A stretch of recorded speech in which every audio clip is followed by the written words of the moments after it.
1장 67절부터 80절까지 이 본문에는 사가랴가 입이 열렸을 때 하나님을 찬송한 노래가 나오는데 67절에 보면 예언했다고 나옵니다. 그는 엄밀한 의미에서 모든 선지자들이 증거하였던 메시아의 나라와 관련해서 장차 일어날 일들을 미리 예언하였기 때문입니다. 이 사가랴의 찬송에는 자기 집안의 사사로운 일에 관한 말은 하나도 나오지 않습니다. 이 찬송을 통해서 그는 전적으로 메시아의 나라와 그 나라가 가져올 만 백성에 대한 축복만을 예언하고 있습니다. 사가랴는 다음과 같은 이유를 들어서 하나님을 찬송합니다. 68절에서 75절까지는 그는 메시아가 친히 이루실 구원의 역사를 인하여 하나님을 찬송합니다. 그리고 76절에서 80절까지는 세례 요한에 의해서 수행될 이 구원의 준비 사역을 인해서 하나님을 송축합니다. 이제 첫 번째로 메시아를 보내심으로써 오랜 세월 동안 소원했던 것처럼 보이는 하나님이 그의 백성을 은혜로 찾으셨습니다. 그리고 두 번째로 하나님은 그의 백성을 위한 구속을 이루셨습니다. 하나님은 그의 백성을 속량하셨습니다. 그리스도께서 세상에 오신 목적은 죄로 인하여 팔림받고 죄 아래 팔린 자들을 속량하는 것이었습니다. 하나님의 백성, 그의 아들, 나면서부터 자유한 자라 할지라도 속량을 받아야 하고 만약 속량받지 못한다면 그들은 멸망받을 수밖에 없습니다. 그리스도께서는 값을 지불함으로써 하나님의 공의로부터 그들을 속량하시고 능력으로서 사탄의 폭정으로부터 그들을 속량하십니다. 세 번째로 하나님은 다윗과 맺으신 왕조 계약을 이루셨습니다. 다윗은 이스라엘의 통치에 쓰임받음으로써 이스라엘의 구원의 도구가 되었습니다. 마찬가지로 메시아 그리스도는 자기에게 순종하는 모든 자에게 영원한 구원의 근원이 되십니다. 69절에 우리를 위하여 구원의 뿔을 다윗의 집에 일으키신다고 하셨는데 구원의 뿔은 메시아 그리스도입니다.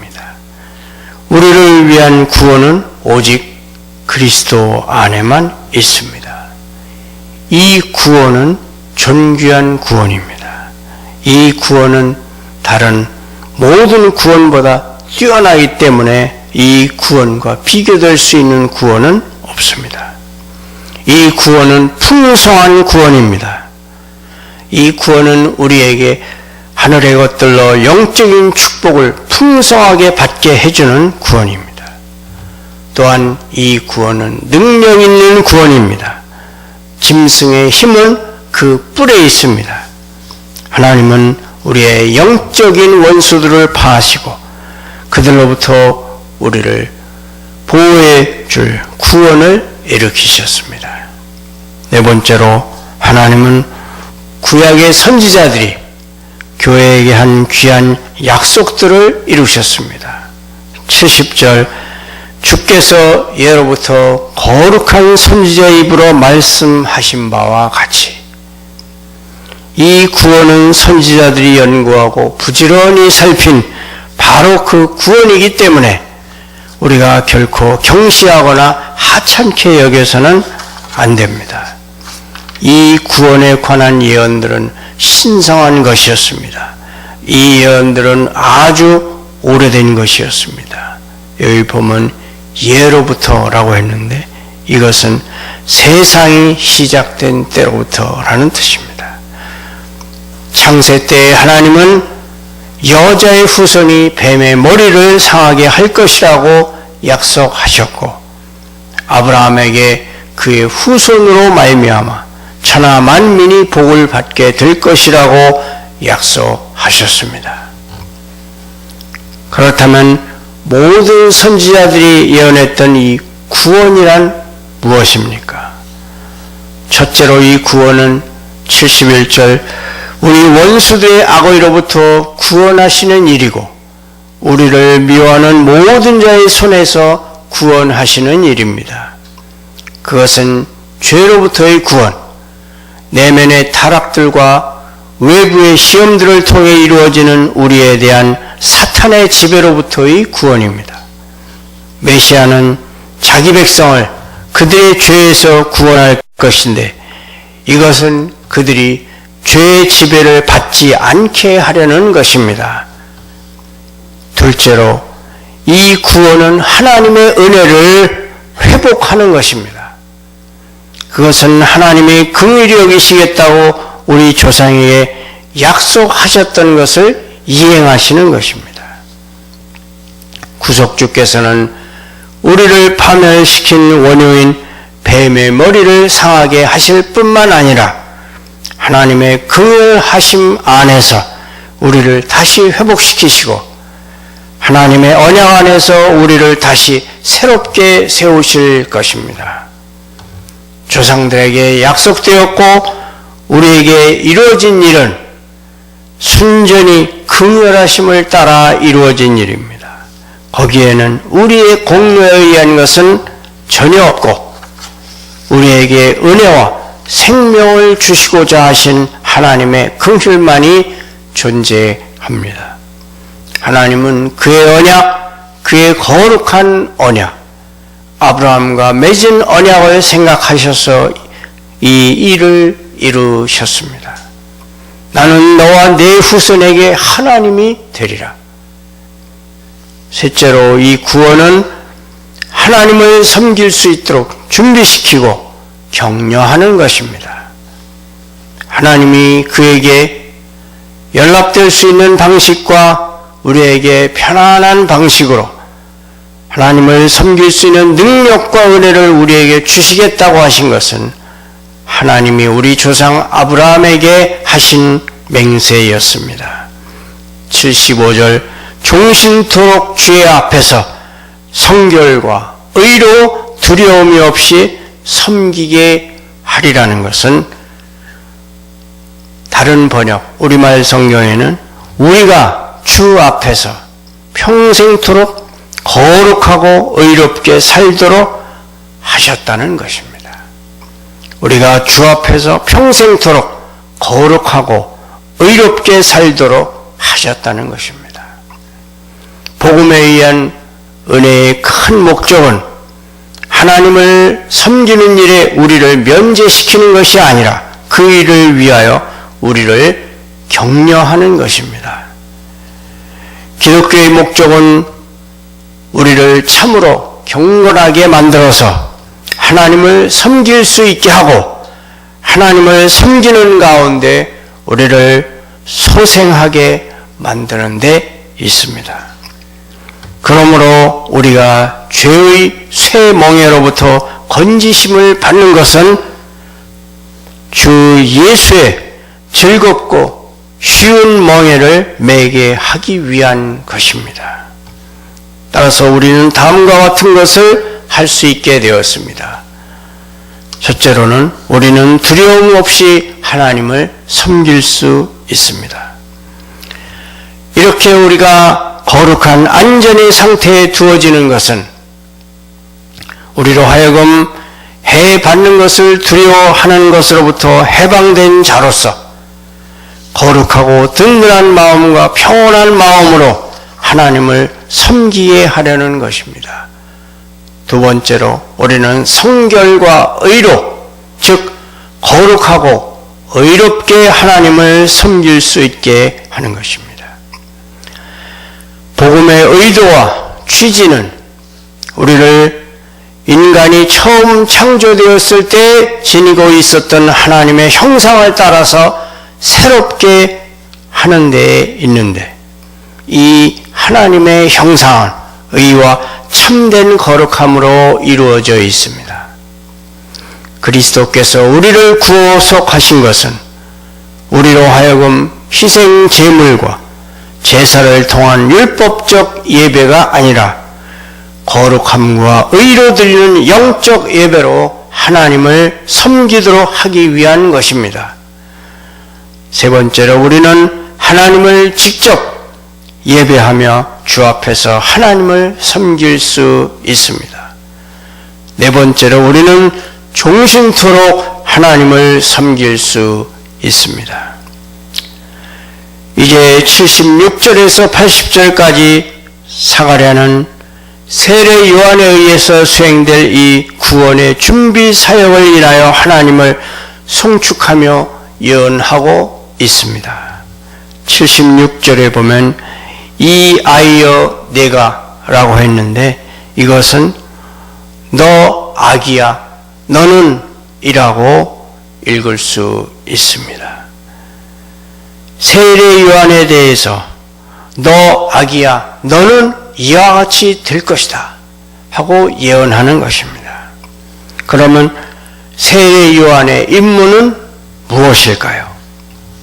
첫째로 복음을 받아들이기 위해서 꼭 필요한 회개와 삶의 변화를 설교함으로써 백성들을 구원을 위하여 준비시키는 것이었습니다. 너는 주 앞에 앞서가서 그 길을 준비하라. 두 번째로 백성들에게 구원에 관한 전체적인 개념을 심어줌으로써 그들로 하여금 무엇을 해야 할지 만이 아니라 무엇을 기대해야 하는지를 알게 하는 것입니다. 왜냐하면 세례 요한이 전파한 것은 천국이 가까웠다는 가르침이었기 때문입니다. 그것은 우리가 잘못한 것에 대한 죄 사함입니다. 이 구원은 죄 사함으로 말미암는 구원입니다. 죄는 구원의 길을 가로막는데 우리는 이 죄로 인해서 파멸과 정죄를 당하게 됩니다. 세례 요한은 백성들에게 죄 때문에 그들의 형편이 비참하기는 하지만 절망적인 것은 아니라는 것을 이해시켰습니다. 왜냐하면 우리 하나님의 긍휼로 인해서 백성들은 죄 사함을 얻을 수 있기 때문입니다. 하나님의 긍휼하심을 얻을 만한 그 무엇이 우리 안에 있는 것이 아니라 오직 우리의 불쌍한 처지를 보시고 하나님이 긍휼을 베푸신 것 뿐입니다. 하나님의 긍휼을 얻을 만한 그 무엇이, 그 공로가 우리 안에 있는 것이 아닙니다.